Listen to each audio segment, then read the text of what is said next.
Welcome into another edition of the DFO DFS Report. It is Thursday, December the 12th. Hope everyone's having a fine Thursday afternoon. We have a massive 14 game slate on our hands tonight. Although I don't know if I've ever seen this, but DraftKings main slate only includes the first 10 games. Which is a bit bizarre. I think maybe just in an effort to break it up and make smaller slates, which I actually don't mind. And then the late slate, the 4 game slate, is a really nice slate, and it has massive prizes. So it's kind of a nice little balance for us as the players. So I actually don't mind it at all. It's going to make today's show a little bit different. We're actually only going to cover the DraftKings main slate today. So we're only going to cover the first 10 games. If you want access or any data on the last 4 games, there's a couple ways to do it. One, FanDuel does have all 14 games, so I do FanDuel and DraftKings charts. You can just go look at the FanDuel charts and you'll have access to all 14 games. But I'm also going to provide a charts for just the 4 game late slate, and I'm going to drop them in our DFO DFS Discord exclusively. So if you want access to the 4 game late slate charts, they'll be out a little bit later. I don't think that slate starts like 10, so they'll be a little bit later, but I'll drop them in there. So if you want to join our Discord, that'd be great. You can click the link in the description of the video on YouTube to join the Discord, and I'll provide charts for that slate exclusively this afternoon. So, yeah, Zach, welcome in. We'll cover the first 10 games, and then we'll talk about the 4 gamer a little bit later in the Discord. Yeah, looking forward to it, man. Pretty interesting 10-game slate here for DraftKings. Some pretty heavy consolidation of ownership on this slate too, which is really interesting. I'm looking forward to diving into this one. Let's start with the goalies. We will go through all 14 goalies just so you have an idea, but then we will dive into the 10 games. Right after that, we got Jet Greaves randomly gets called up, I guess just kind of earned a start in the AHL, according to the Blue Jackets. So he'll get the start tonight for the Blue Jackets up against the Washington Capitals, who will counter most likely with Charlie Lindgren. We've got Anthony Stolarz confirmed to start for the Toronto Maple Leafs again. He's just been terrific for the Leafs. Lucas Dostal projected to get the start in the second half. Will be back-to-back for the Ducks. Don't forget that one of the Leafs writers, I can't remember who it was, just called Dostal a no-name goalie last year after he pitched I don't know if he pitched a shutout. He had a massive performance against them and called him a no-name goalie. And I'm sure Dostal looks forward to playing in Toronto and trying to stick it to him after that one. Kolosov gets the nod for the Philadelphia Flyers. Likely going to see Cam Talbot back for the Detroit Red Wings. They said that he's expected to start just as long as he makes it through warmups unscathed. He'll get the nod tonight for the Detroit Red Wings. Jacob Markstrom gets the call for the New Jersey Devils. Unclear. There were just kind of murmurs and signs pointing towards it being David Riddick. He's unconfirmed, but look for David Riddick to get the nod for the LA Kings. Sam Montembeault goes for the Montreal Canadiens. It'll be Tristan Jarry for the Penguins. Ilya Sorokin gets the nod for the New York Islanders, projected to see Arvid Soderblom for the Blackhawks. Connor Hellebuck starts for the Winnipeg Jets. He will face Aiden Hill for the Golden Knights. Jordan Bennington gets the nod for the St. Louis Blues, and Alexander Georgiev will make his San Jose Sharks debut in St. Louis. Jake Ottinger starts for the Dallas Stars. Nashville projected to go with UC Saros. They are not expected to be without, or they are expected to be without Roman Josi tonight. It does look like there's a chance that either one or both of Gustav Nyquist and Ryan O'Reilly could be back tonight. We have them projected in the lineup. We'll get to that one a little bit later. And then the last game of the DK main slate is Minnesota and Edmonton. It's going to be Philip Gustafsson, who's been sensational this year, up against Calvin Pickard for the Oilers. Then the 4 game late slate, Colorado will go with Scott Wedgwood, Karel Vejmelka for the Utah Hockey Club. Dan Vladar starts for the Flames. Andre Vasilevsky confirmed to start for the Lightning. Joey Decord, really no idea who's going to start for Seattle. We don't know yet. Could be Grubauer. Jonas Korpisalo gets the nod for the Boston Bruins. Kevin Lankinen for the Canucks and Sergei Bobrovsky for the Panthers rounds out your goalies. So there you have it. Those are your 28 starters for this evening, or at least projected starters. So we will start with Toronto and Anaheim. Now, if you look at this slate as a whole, for the most part, most of these games are fairly tight. The Maple Leafs are by far the biggest favorites on the slate, minus 436 against the Ducks. The Maple Leafs, all things considered, haven't had the best offense this year. They've done things a lot differently under Craig Berube. They've been a lot better defensively. Definitely been getting unbelievable goaltending. I mean, they were thoroughly dominated by the Devils the other night, and Stolarz just stood on his melon. You'd imagine that they would like to get the offense going a little bit more, and this is a matchup in which they could certainly do that. Let's take a look at the matchups here. One of the highest event games on this 10-game slate. The matchup's obviously pretty good. Going to be a lot of just top 6 against top 6, a lot of bottom 6 against bottom 6. The top 6 for the Maple Leafs look like they're in a a really nice spot tonight. Both grayed out with tremendous 5v5 metrics. The lines are going to look a little bit different than what we saw the other night. We are going to see Matthew Nyes back on the top line with Matthews and Marner. They're 21,600. The one of the highest owned lines on the slate. Toronto 2 looks really good. Also quite high owned at 11%. We're going to see Pacioretty with Tavares and Nylander. So both these lines look like they're in terrific spots. Both are pretty high owned. Which one do you prefer tonight, Zach? Yeah, it's a great question. Honestly, they do look like they're in a tremendous spot here on this slate tonight. You take a look at Toronto 1 up there with Austin Matthews. They got the weaker of the matchup score between the two lines. But as far as I'm concerned, I think Matthews is a guy you absolutely have to get into the mix here tonight. He loves playing against the Anaheim Ducks, 13 games played, 10 goals, and 19 points, averaging 17 and a half DraftKings points per game, not including any point bonuses in there as well. So really interesting spot here. I like the look of that top line. But man, that second line also has some intrigue too. You got Max Pacioretty up there at $3,100, coming in for around 8% ownership. Really interesting spot here for both of these lines.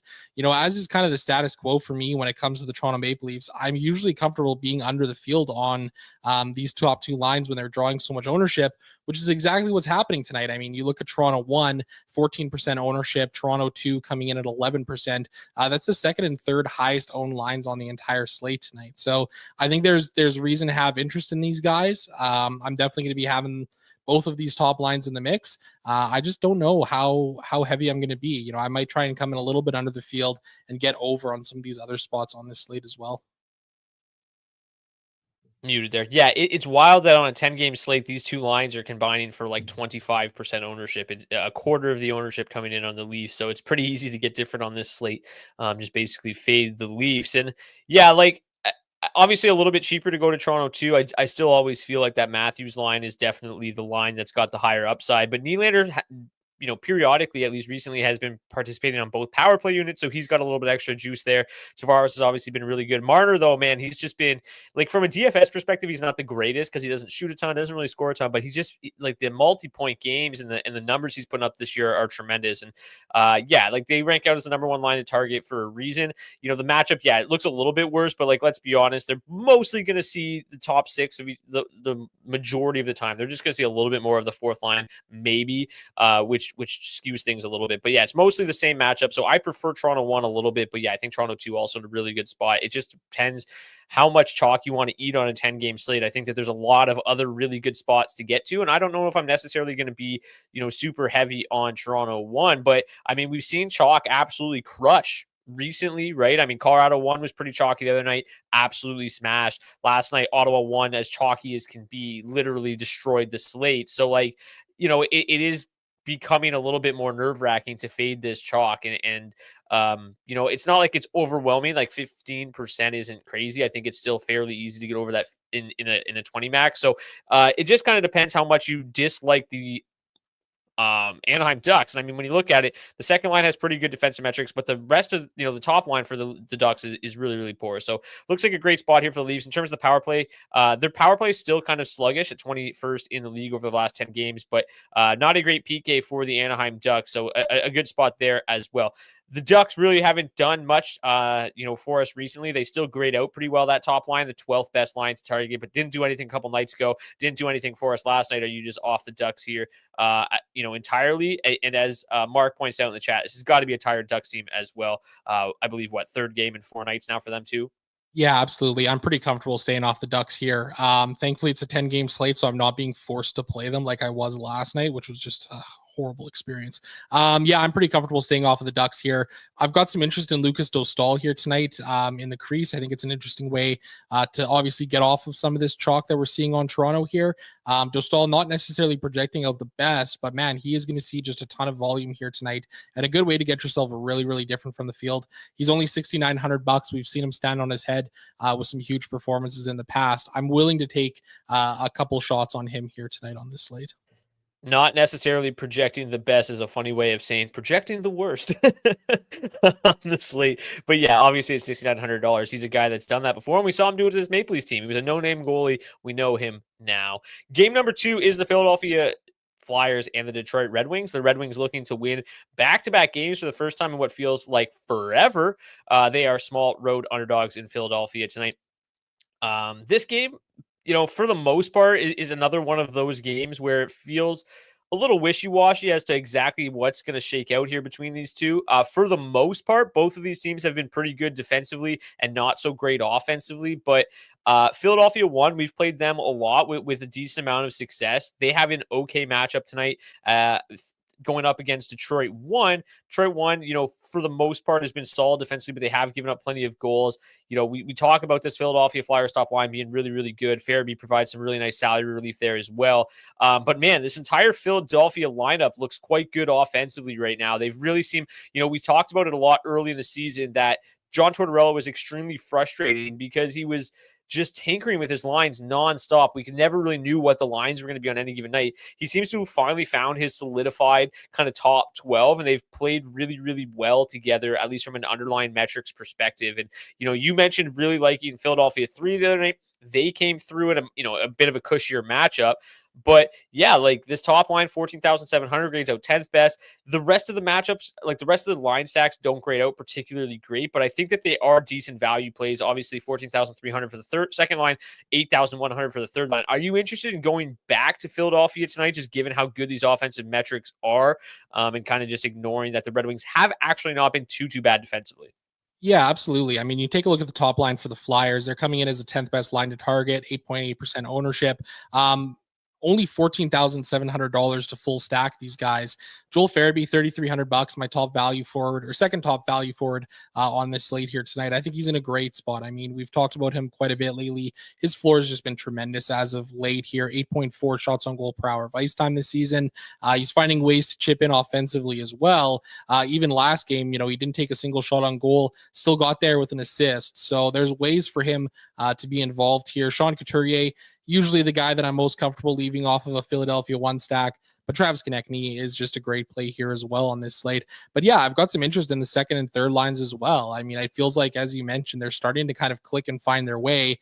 Philadelphia 2, 33rd best line to target, 41st for Philadelphia 3. But they've got decent matchups here on this slate tonight. I mean, they may not grade out the best, but it does look like it is going to be a higher paced game, which is something nice to see there and a good way to get some salary relief in your lineups if you need it.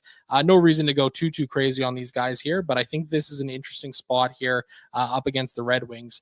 Obviously, the Red Wings, it's worth mentioning too, they really like to play this kind of sluggish style of game right now. So they could always just as easily choke out the Flyers. But I think that's kind of baked into some of these ownership numbers that we're seeing here on this Philadelphia side as well. Yeah, I think that I lean towards this one being one of those more sluggish games. I bet the under here. I think it's a pretty decent spot for the under. Cam Talbot, obviously coming back helps the Wings. It is worth mentioning, though, he was obviously great early, 234 goals against average, 927 save percentage in his first 9 games, but 315 goals against average, 895 save percentage in his last 6 games. So cooled off a little bit, but yeah, for the most part, I'm not crazy interested in this game. I do think that it's a decent spot for some value plays, like some one-offs. Farabee, specifically. Drysdale will move up to the top power play unit. Zamula comes in on the back end, and he'll be on the second power play unit. So guys like that can provide a little bit of salary relief. Probably not a team that I'm going to be kind of going ham on tonight. But Detroit won. When they're fully together, we saw it again the other night. They have been successful. Kolosov obviously hasn't been the sharpest goalie in the world. So I think Detroit won is relatively interesting tonight. Again, on a 10-game slate, I don't know how much I'm going to get there. They're about 5% owned. That's probably where I'll be. Get them into a lineup or two, perhaps. But yeah, like when they're together, they actually are successful. And it's really that line or bust for the Detroit Red Wings. But I brought this team chart up the other day. I said I wasn't going to use it too much, and I'll try not to refer to it too often. But this game is really interesting when you look at it. This is based on the last 10 games. I mean, defensively, these numbers are outstanding for both teams at 5v5. So you have to imagine it's probably going to be fairly low event, low scoring at 5v5. And then both power plays have been horrible, and both penalty kills have been pretty terrible as well. So it's kind of it's a really interesting game, and it does feel like one of those ones similar to that Buffalo Detroit game the other night, where it's like this is either going to be 2-1 or 6-5. There's just no in between there, and I feel pretty similarly about this one tonight. Obviously, if Talbot ends up getting scratched or doesn't make it through warmups or whatever, and who's get to start, give the Flyers a bump. But for the most part, not crazy interested in this game. The Red Wings do have the third best power play advantage on the slate, despite being just horrendous on the power play as of late. But it's worth mentioning that the power play was like the only thing that worked for them early in the season. So if it can bounce back, that would be a big thing for the Red Wings. Just really quickly, Beebs let us know that Soderblom is confirmed for the Blackhawks tonight. Thank you, Beebs. He'll drop any late breaking news here for us on the show as well. Let's get to game number 3, unless you have any final thoughts on Detroit. I guess I didn't ask you about the Red Wings. No, I've got a little bit of interest in Detroit one here too. Like you mentioned, the Kolosov getting the start here. I think it's a reason to get a little bit of Detroit one. But again, like you said, 5%, I think that's more than fair on a 20 games or on a 10 game slate. There you go. 20 teams in fairness. Okay, next game we've got Columbus and the Washington Capitals. The Capitals minus 157, road favorites in Columbus this evening. Matchup wise, this one looks pretty good on the Washington Capitals side of things, not so much on the Columbus side of things. This is also the highest event game on the 10-game main slate. Washington looks like they are in a pretty good spot tonight. I don't really know what to make. We'll start with Washington too, because I don't really know what to make of this sample because they haven't played a ton together, but it's been enough. And the numbers are really good. And obviously their matchup here looks quite good as well. They're going to see a mixture of that top 9 of the Blue Jackets. The top line really though is the one that's got the just gorgeous matchup. Almost exclusively going to see the middle 6 of the Blue Jackets, and they grade out just horrendously defensively. So Washington 1, their offensive metrics aren't quite as good as Washington 2, but they're in a really nice spot here. Obviously looks like they've got some positive regression coming their way as well. Just 1.6 actual goals for versus 3.1 expected goals for. So both these top 2 lines for the Capitals look pretty interesting tonight.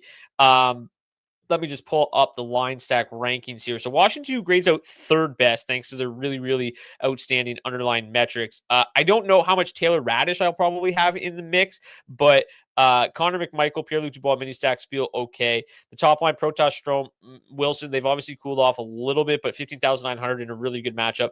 Not seeing a whole lot of ownership here. I still like. I think I'll probably play a decent amount of Washington, but not crazy. Like, I don't know. It feels like a bit of a weird spot. But that being said, the Blue Jackets really, play high event hockey. They're not very good defensively. The Capitals still kind of humming along, even without Ovechkin. The Blue Jackets, especially on the penalty kill as of late, have been just horrendous. The Capitals have the number 1 power play advantage on the slate. So it's like, I don't know why I don't feel super confident in the Capitals tonight, but because it looks like they're in just an absolute smash spot. Just a sneak peek to your daily face-off head-to-head lineup. I saw some Capitals in your lineup, so you obviously are interested in this spot tonight. The creepy eyebrows there were tremendous, and it fits really well with Javier's comment here. Nice to see Zach's face again. Can't believe I'm saying this. Well, that's funny, Javier, because my dad always told me I had a face for radio, and here I am talking on the internet with my face on camera 5 days a week. Classic dad joke. Yeah, classic dad joke. Yeah, Papa Lang loves them. I think it's a really great spot here for the Washington Capitals. This whole Jet Greaves thing is kind of interesting to me because if you take a look at his AHL numbers this year, like they're really nothing to write home about. He's got a 902 save percentage, 3.21 goals against average. Really hasn't been all that great for their American League team. Very limited time in the NHL, and he hasn't really had a whole ton of success. 10 games played. I guess he's been okay, 912 save percentage, but 3.44 goals against average. I mean, I think this is a great spot for the Capitals, and I'm going to be comfortable going well over the field on them here on this slate. I think there's a couple of interesting ways to build around them too, right? Because obviously that top line looks appealing at 5-on-5. The second line looks appealing at 5-on-5 as well. But the power play is, I think, a really interesting way to get a lot of exposure to this team.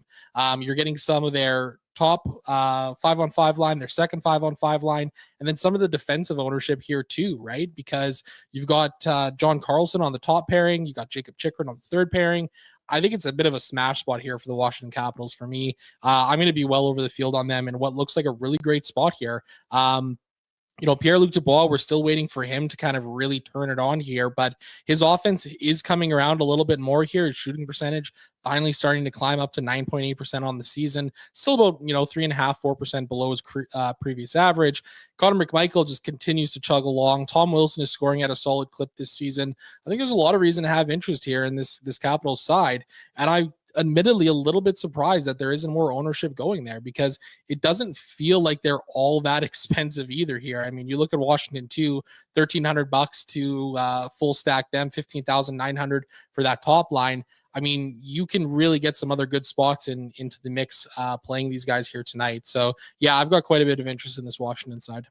I think the problem that I have with the Washington side is just kind of what you just mentioned in terms of that power play and their lines. It just kind of feels like it's hard to build around them. Like there's no just like solidified guys. I'm like, that's the player. Like I think for me, it's probably just going to be those power play pieces. Like I'm going to play McMichael, I'm going to play Strome, I'm going to play Wilson, I'm going to play the defenseman. Like that's kind of the way I want to go, because like I don't really love the like mini stacks of McMichael and Dubois.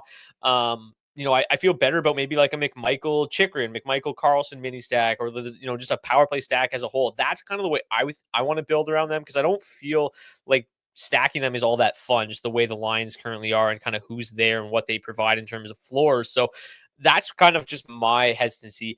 Tom points out that Jack Greaves had a 6 goals saved above expected in his first 2 games. Yeah, like he actually has had decent NHL numbers. Like just goes to show how bad the Blue Jackets have been defensively. 3.44 goals against average, despite having a 912 NHL save percentage. Like just hilarious stuff. But yeah, like all things considered, like is he better than Elvis Merzlikins? Probably not. So it's not like a huge difference. We would probably play the Capitals in this spot against Merzlikins, and I feel like we'll do the same against Greaves no matter what. So the Blue Jackets still, they've been potent offensively. I think that the Capitals obviously are a team that has been pretty good defensively. They've been pretty good on the penalty kill.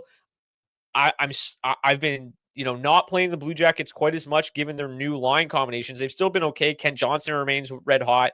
That Sean Monahan, he's been great. James Van Riemsdyk doesn't do a whole lot. I just don't really feel like it's another spot here where I want to target the Blue Jackets. Although I think they're an okay spot, but I'm probably not getting there. How about you?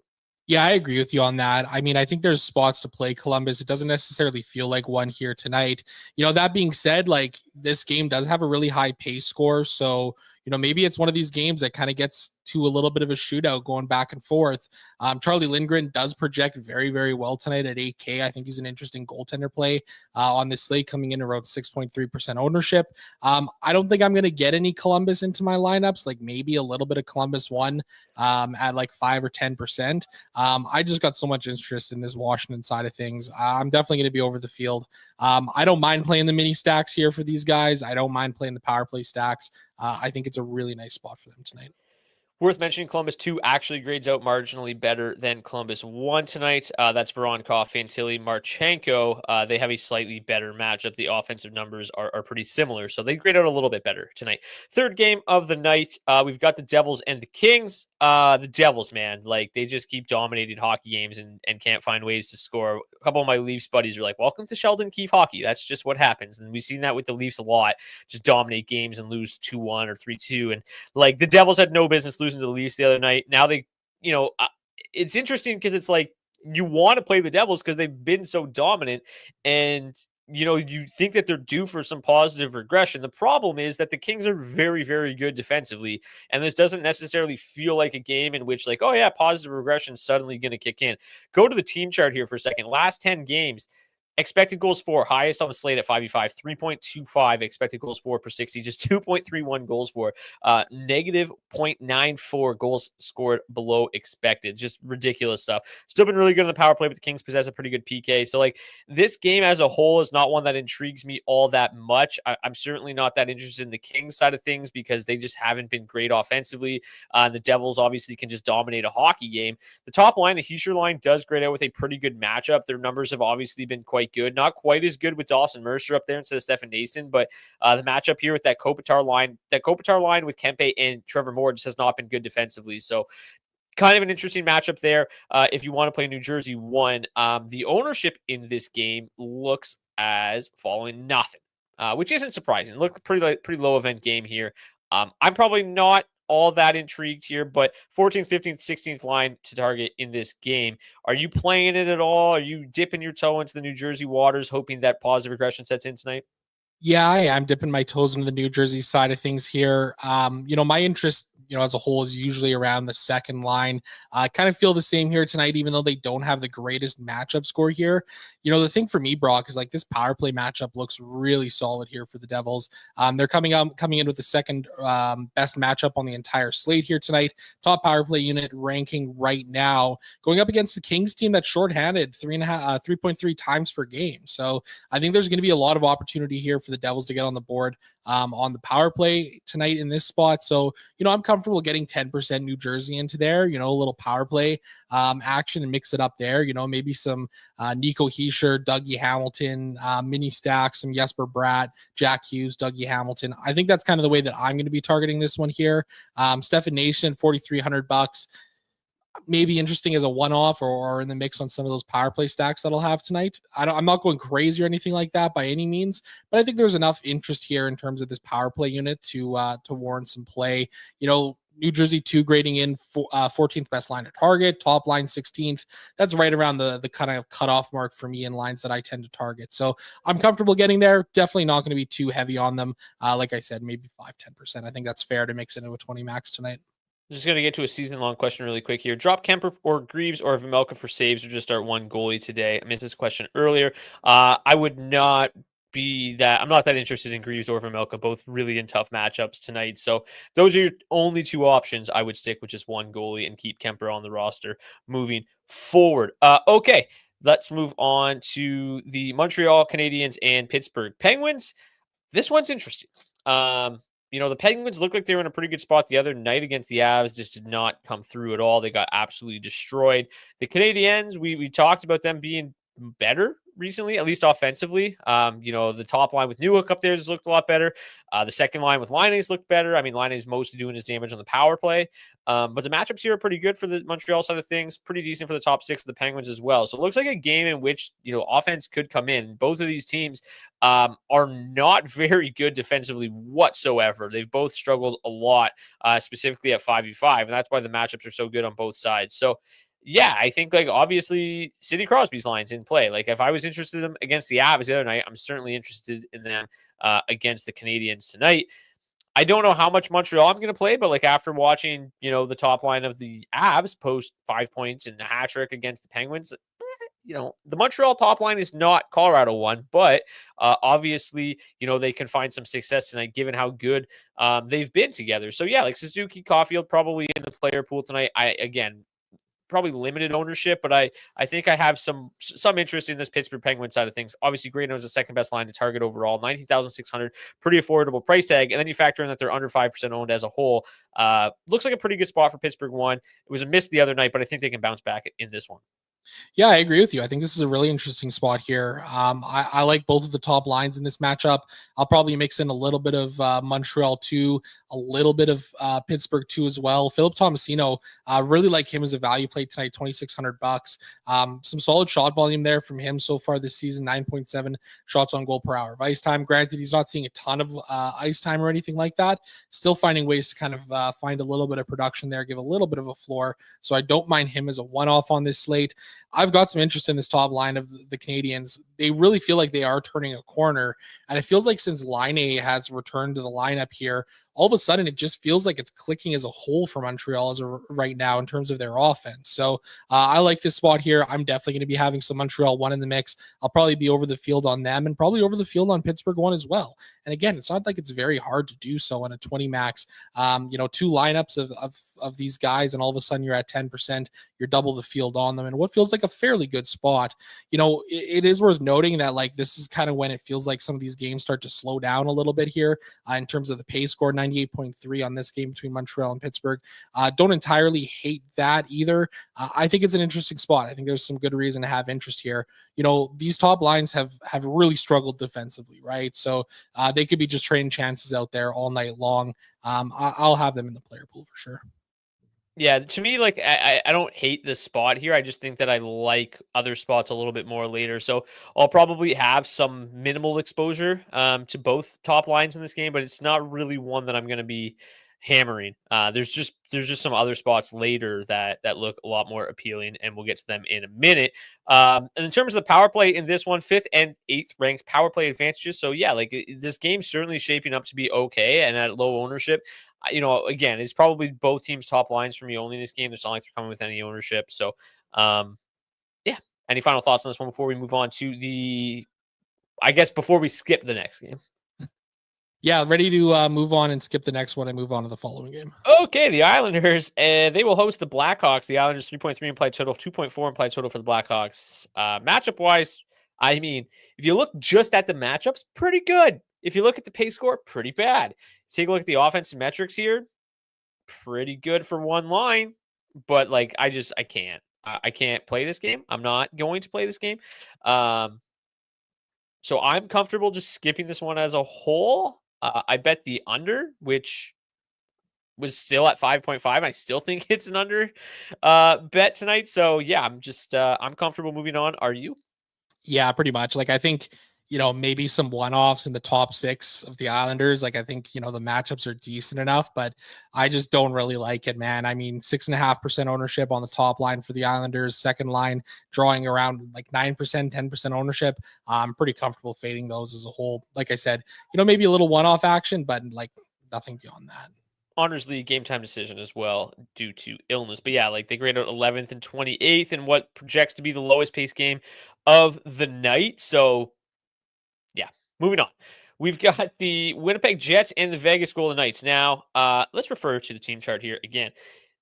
Both these teams grading out very, very poorly at 5v5 in terms of defensive metrics as of late. So we just saw what the Jets can still do offensively. They rediscovered things against the Boston Bruins the other night, a team that is pretty good defensively. This game, fairly high pace and comparatively to the rest of the games on this slate. Matchups, excuse me, very, very good on the Winnipeg Jets side of things. Mediocre for the top 6 of the Winnipeg Jets. I have more interest in the Winnipeg Jets side of things tonight than I do the Vegas Golden Knights.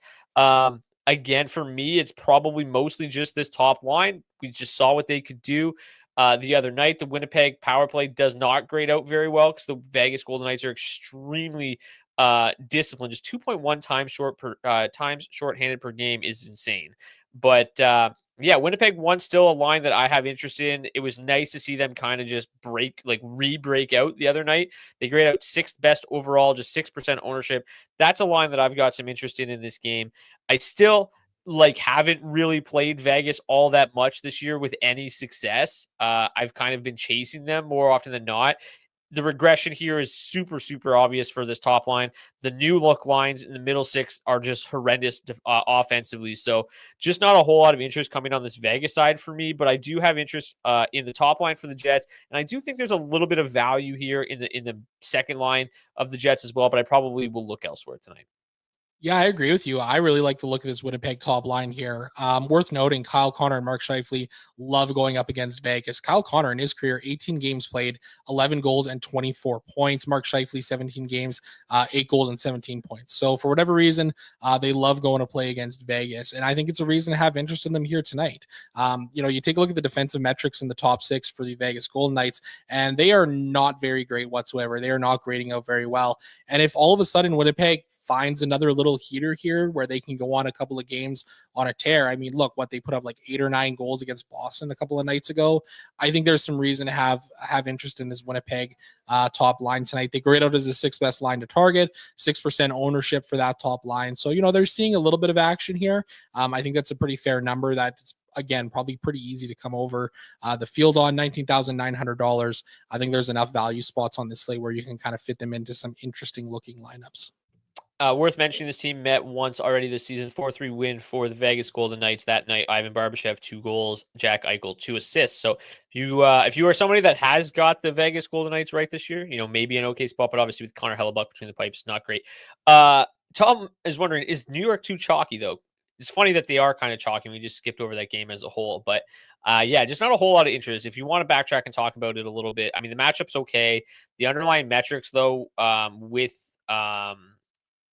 Honors Lee are surprisingly bad compared to when Maxime Sipakov was there, or even Pierre Engvall in the past. So I don't really have all that much interest tonight. The matchup isn't amazing or anything. So yeah, I'm pretty comfortable fading a chalky New York too.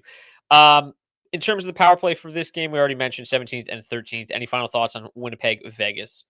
No, I like Connor Hellebuck quite a bit tonight, so that's really taking me away from any of this Vegas ownership. I agree they're really due for regression here, or further regression, I should say, because it does feel like they're cooling off as a whole right now. So I'm pretty comfortable fading the Vegas side of this game. Just saw a like coming in from somebody watching on Facebook. Really appreciate that. If you're watching on YouTube, especially, smash that like button for us. It's always much appreciated as we try to grow this channel. St. Louis and San Jose. I talked about really liking St. Louis the other night in a low-owned spot. Tonight, I really like St. Louis, in a chalky spot. The highest projected owned line on the slate, if I recall correctly, is St. Louis 1. For pretty good reason. They are still very, very cheap. Unfortunately, the other night we thought it was going to be Buchnevich, Thomas, and Neighbors. It ended up being Buchnevich, Thomas, Kyrou. Fine with it. They're obviously very, very good. Saad, Shen, Neighbors on the second line. Holloway now bumped down to the third line, who's been red hot. Yeah, I mean, the highest owned line on the slate is fine because it's still only coming in at 15%. I feel like it's pretty easy to get over the field on that. The matchups are going to be very good for both these top, basically all, top 9 for the St. Louis Blues. And I think that there's a reason to expect them to stay hot under head coach Jim Montgomery. The offense has really perked up since the coaching change. Really nice matchup with the Sharks tonight. Georgiev couldn't stop anything in Colorado. I think part of me thinks just because goalies are so voodoo and bizarre that he's just going to magically be good again in San Jose. I don't know how much stock I want to put into those just random beliefs, but if you think about it just like a normal person and not like me, he should be shit. He should not be good. They're horrendous defensively. He should be horrendous in San Jose, and St. Louis should smash. The top line specifically, obviously, they grade out very, very well. They fully correlate on the top power play unit. I mean, there is so much reason to believe that this is going to be a good spot for St. Louis. Oh, that is not the right. They have the number 6 ranked power play score tonight, in addition to one of the best 5v5 scores on the slate. The second line doesn't do a whole lot, or hasn't at least in the past. I mean, the offensive metrics are basically just average. And with the 100% matchup score, you have to think that they're a pretty good value tonight, and also just a way to kind of get off some of that St. Louis 1 chalk. St. Louis 2 coming in about a third of the ownership at 5%. And if you take a look at the raw projections in terms of points per thousand, they grade out as the second best line overall in terms of raw projections at 10,800. So really, really interesting game here for the St. Louis Blues. And I have interest in both those top 2 lines. I don't know how much I'll get the St. Louis 3, but I do still think that Dylan Holloway at 3% and $3,700 is a nice one-off play, just given how red hot he's been as well. Yeah, absolutely. I was disappointed to see Holloway bump down because he is absolutely on a tear right now. Last 7 games played, 6 goals and 11 points. So it kind of sucks to see him get bumped down here with Oscar Sundqvist and Zach Bolduc. Not really expecting much offense from those guys as a whole, but I think Holloway at $3,700 is a pretty solid value play here on this slate tonight. I have a lot of interest in the top line. I'll be getting to them in terms of their ownership, around 15% here. I'll probably be a little bit over on St. Louis too as well. That 100 matchup score is really, really nice, and they're just absolutely dirt cheap right now. $10,800. That costs absolutely nothing to get these guys, full stacked into a lineup. So it feels like a really nice spot here for the St. Louis Blues. It is kind of funny about Georgiev because goalies are total voodoo. So watch him go out and absolutely slam the door here tonight. But I also have a hard time. Don't fall into my trap. Well, I was just going to say, I have a hard time thinking that'll be the case, considering the fact that San Jose is significantly worse defensively than the Colorado Avalanche. So bad. How is he really supposed to go to a better situation here? I just don't really see it happening, but I think the ownership numbers are pretty fair here on St. Louis 15%. It's a pretty nice number to get to as far as I'm concerned. Comfortable getting over the field on a second line and some Dylan Holloway one-offs. Don't mind that at all either. Moving on to the Sharks. Any interest over there? The Blues, obviously not the best defensive team in the world. Matchup is pretty good for the top 6 for the Sharks, who will deploy some new look lines tonight. Lines that I don't know what to do with. Nikolai Kovalenko comes over from the Avalanche. He'll play with Celebrini and Toffoli tonight. Clem Costin, Granlund, Zetterlund on the second line. We saw Granlund, Costin, and Zetterlund play together quite a bit last year. Metrics are okay, not great. Obviously, this sample just includes what Toffoli and Celebrini have done. Kovalenko hasn't been there. They've obviously been pretty good. Any interest? Like for me, that Celebrini line looks okay. We've seen him really kind of come on lately. You know, Kovalenko's had some moments. He looked okay in the top six with the Avalanche. Now he's obviously going to get some good run here in San Jose. At 12,600, I think it's an okay spot. Like we talk about how the St. Louis Blues have been better offensively. The defensive metrics still, not that outstanding for them. So like it does look like a spot in which this game could be, reasonably high scoring. As long as Binnington doesn't stand on his head. I do think the Sharks could probably pot a couple tonight. Any interest on the Shark side?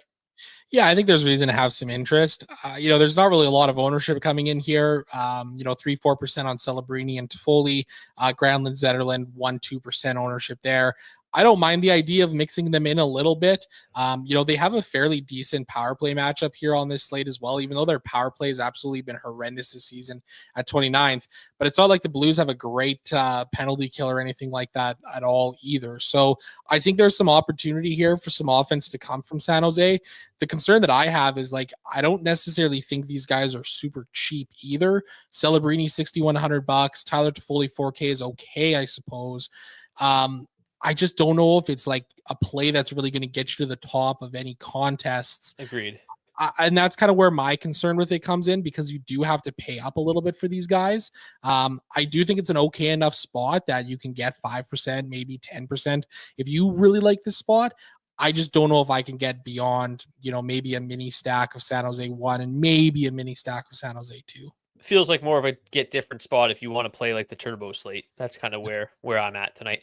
Okay, we've got the Dallas Stars and the Nashville Predators. I almost called them the Dallas Mavericks for just some inexplicable reason. I don't even really watch basketball, so that would have been wild. Matchups in this game, kind of just a free-for-all for the most part. Top 9 against top 9. Great matchup for Dallas 1. Now, this game is tough to really break down because, like I said, we have really no idea what the Predators lines are going to look like. I'll pull up what I've projected, and it's based off of nothing, to be completely frank with you. This tweet here, we don't even have it linked right now. So unfortunately, they said that O'Reilly and Nyquist were on the ice and skating with Sissons. One reporter said, wouldn't be shocked if O'Reilly plays tonight because he looks like he's pretty close. Nyquist missed because of illness, so he's likely back. So they were skating with Sissons, so I had to kind of get creative and just make up a fourth line, basically. So if those two play, I feel fairly confident this will be at least the top 9. I don't know about the fourth line, but who really cares? The problem is here for the Predators, no Roman Josi. Obviously a huge loss, but they're already without Jeremy Lauzon and Alex Carrier. I mean, if you showed this blue line to just a random hockey fan, how many of these players would they actually know? If they weren't from Toronto, they probably wouldn't even know Luke Schenn. Yeah, they might only know Brady Shea, and even he played in Carolina. I guess he played in New York too. But the average fan, how many of these defensemen do they actually know? Probably 2 at the most. So this blue line is insane, in a bad way, insanely bad. And then now you factor in that regardless of the matchups, Dallas won offensive metrics quite good. They have finally started to get things going. They have finally started to score. And we've been waiting for it. It's happening. Now you get this matchup with a team that has, no offense to these guys, a bunch of players that most people don't know. And Dallas 1 is 8% owned, pretty modest ownership.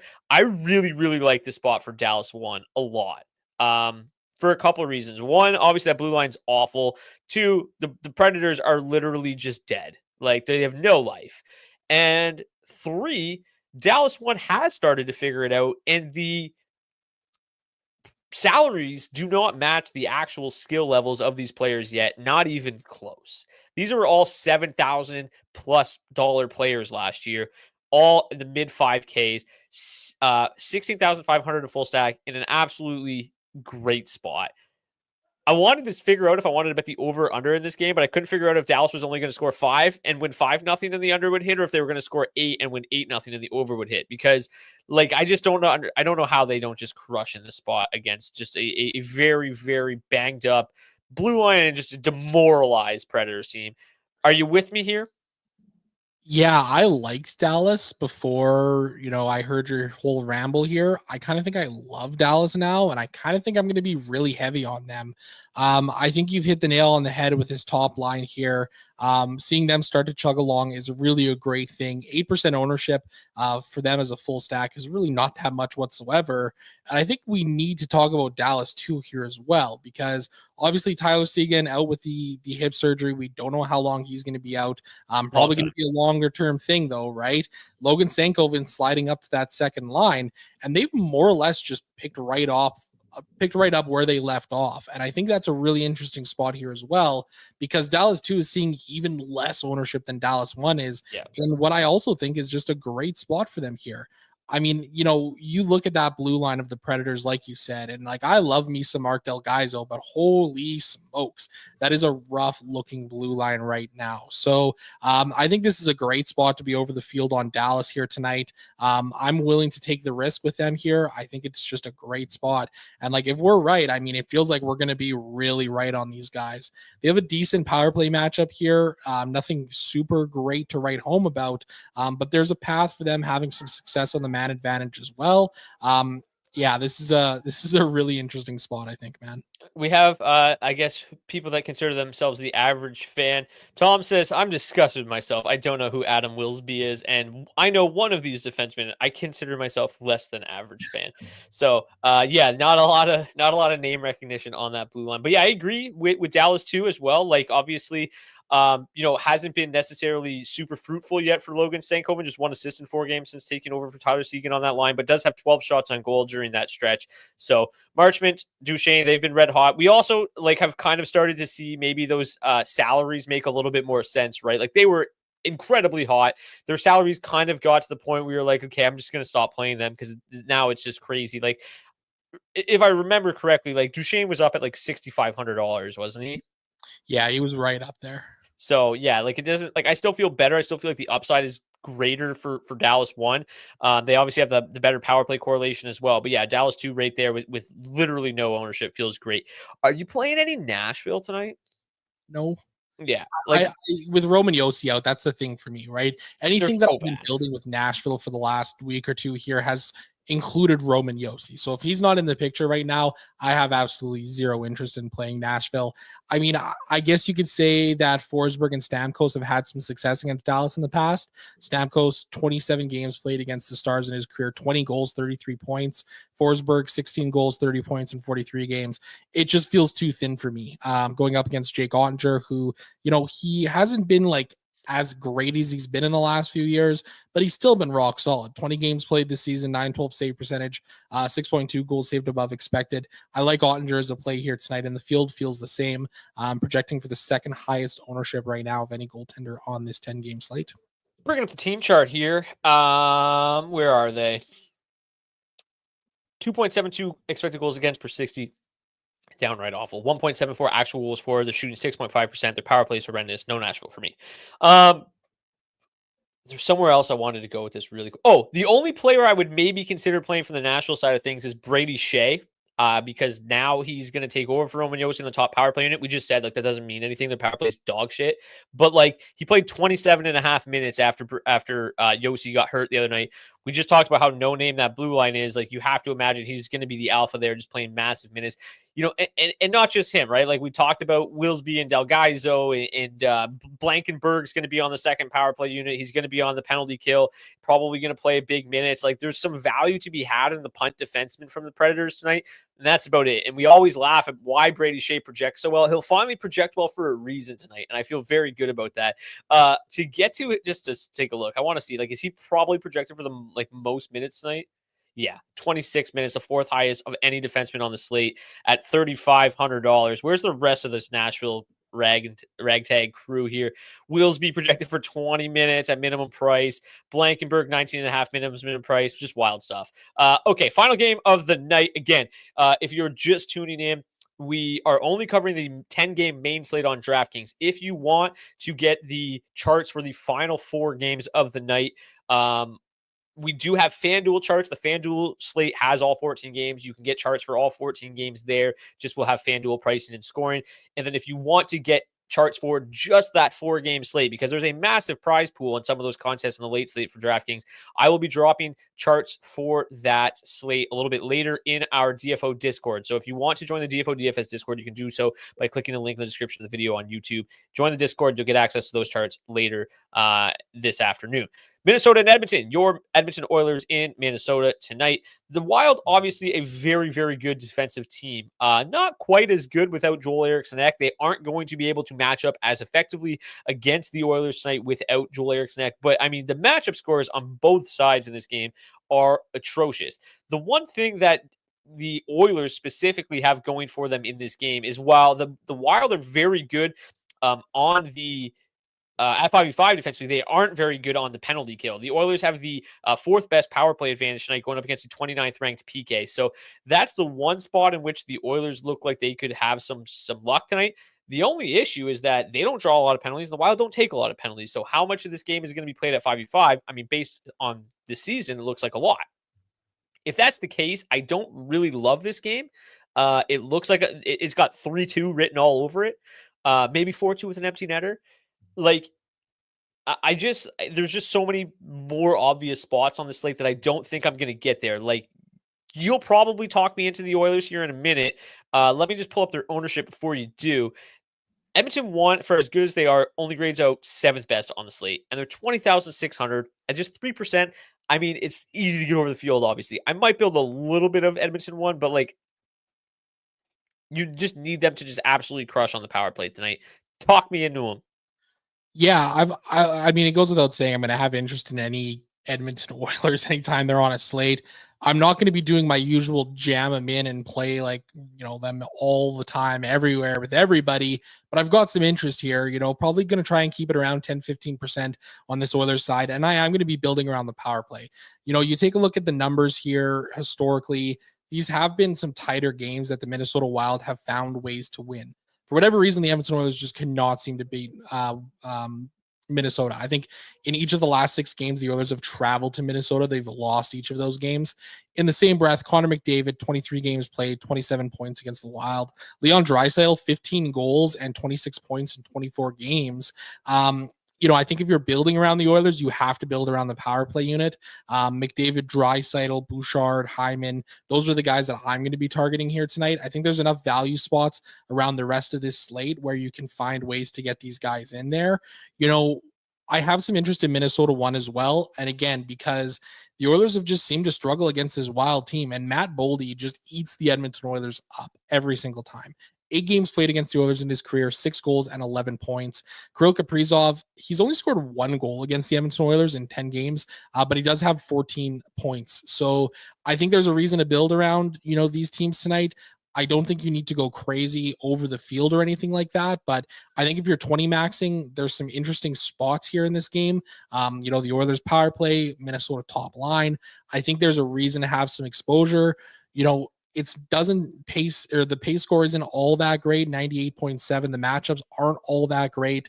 But I think there's some ways that there can be some offense in this game. I do agree, though, it is probably a 3-2, 4-2 game. But the offense is probably going to be consolidated in those guys that I mentioned.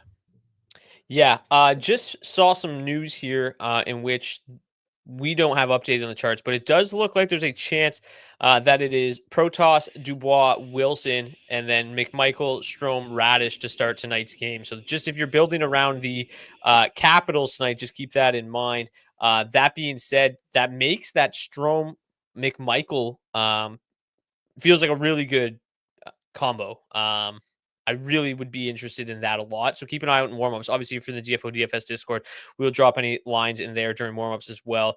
But yeah, McMichael and Strome together would be great. Get that power play correlation and feel really good about that. My interest in Washington would increase drastically in that line specifically. As for this game, Zach, you broke it down beautifully. I'm not gonna intervene too much. I don't have a ton of interest. It's gonna be in the Edmonton Oilers power play for the most part, but probably not playing it a ton. But it is interesting when you've got like, I mean, obviously the matchup's way better, but like Austin Matthews is like 20%, McDavid's like 3%, 6%. It's crazy. But the matchup's obviously way better. Philip Gustafson's been great. This game just doesn't feel that high scoring. Kaprizov, Rossi, Boldy, they grade out well. Their offensive metrics are very, very good. The matchup's not all that great. I think that they're kind of interesting. Obviously, Picard's just kind of so-so. But the Oilers have been pretty good defensively. The penalty kill has been pretty good for the Oilers since a really bad start to the season at 21,100. I don't know how much I'm getting there. The public loves them like at 9%. Like it's pretty high ownership for this slate. So I'll probably come in underweight there. This game feels so much lower scoring than it looks. So feel pretty comfortable fading the Islanders chalk and Minnesota chalk for the most part. There's just better $20,000 lines in my opinion tonight. Yeah, I think that's fair. I think for me, I think at 10% for my 20 max, I'm going to be comfortable getting there on Minnesota 1 and still fading some of this Islanders side of things. I'll probably be coming in a little bit under on the Toronto side of things here as well, meeting the field on St. Louis 1. St. Louis just feels like a great spot for them here on this slate. Yes, it does. One other thing, Brock, if you could Yep. pull up that chart again for the last 10 games played, I just want to point out a really incredible number here for the Edmonton Oilers. 4.6 goals against per hour on the penalty kill. Like their PK has been incredible. Unreal. It's been really, really good. And what's interesting too is like even in early on this season, like their issue was they couldn't get a save. Like there was one point in time where the Oilers had like a 695 save percentage on the penalty kill through their first 14 games while still having really low expected goal against numbers. So their penalty kill has been good this year. It's been interesting to see things kind of actualizing and the Oilers now getting some saves on the PK. Absolutely. Okay, let's get to some defensemen tonight. We've kind of talked about them a little bit already, but obviously, as we always say, try to correlate as much as you can. But if you can't, there's some really, really nice options tonight. Thomas Harley, 4K looks good. Brady Shea, just mentioned him at 3,500, looks solid. Chris Letang continues to look great at $4,500. He's been really, really good lately. Jared Spurgeon, $4,100. As much as I don't love the Wild tonight, I think Spurgeon's still a good play at that price point. Justin Falk for the Blues looks like he's a great play tonight. I don't know where he's going to grade out. I think he's the highest owned defenseman on the slate. Yeah, $4,300 highest owned, but great spot for him. Really like Justin Falk. Really like those Washington Capitals defensemen, both Carlson and Chychrun, also grading out with a decent chunk of ownership.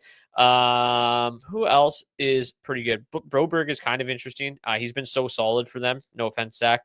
At $3,600. Anybody that really sticks out to you here in the value section of the Blue Liners? Yeah, I wrote up Matt Roy as a part of my value plays article today. I think he's a decent play here on the second pairing. Projecting for around 4.5% ownership. Jared Spurgeon, $4,100. I really like the look of him tonight. David Savard, Mark Del Gaizo, Philip Broberg. Those are kind of my favorite punt defensemen here on this slate tonight. Dennis Cholowski is absolutely nuking your charts for some reason. That's kind of hilarious to see a $2,500 defenseman just randomly in the middle of some of the higher projected guys. So maybe there's something there with him if you're looking to get really cheap. But again, I like some of these Predators defensemen that are minimum price. Del Gaizo, I think, is interesting. Blankenberg's probably an okay play as well on this slate tonight. Cholowski for minimum price. He is on the second power play unit for the Islanders. And he has 5 assists, 13 shots on goal, and over a block per game in his last 11 games. So, I mean, there's something there at minimum price. But, yeah, I don't know how much Dennis Cholowski I'm getting to tonight. David Riddick starts for the Kings against the Devils tonight. Vlasic Pickles for the Sharks. Yeah, Vlasic's been really, really solid since taking over for Seth Jones. Always a fine option as well. He reads out pretty well at $4,800. Just don't love that game as a whole. Okay, let's get to the goalies tonight before we get to our daily faceoff head-to-head and our hat-trick pick challenge. Had another hat-trick last night and no winners. No winners. Nobody picked the chalky Ottawa 1 for a hat-trick pick after Drake Batherson sniped a hattie. But you know who did win from the Drake Batherson hat-trick? Me. He was in my daily face-off head-to-head. You got Batherson. Okay. Anthony Stolarz projects as the best goalie to target on the slate, most expensive as well. Highest own percentage, highest implied win percentage, lowest implied total. Lots to like about Anthony Stolarz. He's been awesome. You talked about really liking Connor Hellebuck. I think that game is going to be a little bit higher scoring, but I think he looks okay at $7,800. Really don't mind Cam Talbot at $7,500 either. The shot volume should be solid. It's a game the Red Wings can definitely win, which those are pretty rare. And there's just doesn't feel like there's that many solid, like middle of the road goalies tonight. So like him and Hellebuck really feel like the only two that are great options. And then you like look at the real bargain bin guys, like Saros at 7K with that blue line in front of him. I just don't think I can do it. I don't mind Soderblom at 7,200. He would probably be my favorite of the group towards the bottom of the list. How about you? Yeah, I agree with you on Soderblom. His numbers this year have actually been pretty solid, man. It's crazy. 9 games played, 921 save percentage, 5.3 goals saved above expected.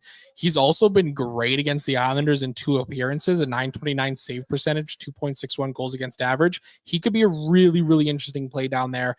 I mentioned it off the top of the show too. I don't mind a little bit of Dostal down at $6,900. Nice. He's shown an ability to really shut teams down in some games. And I think if you're looking to get really, really cheap in the crease, I think him and Soderblom are probably my favorite plays down there. Middle of the road guys, there's not a ton to like here. I think Cam Talbot at $7,500 is okay if he gets a start.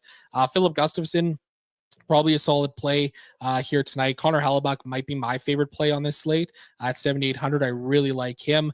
Then at the top, I like Stolarz and Jake Ottinger. Like they're expensive tonight, but it feels like it's really nice spots for them here on this slate. So I think I'm going to be comfortable paying up for those guys here tonight and mixing in some of those other guys as well.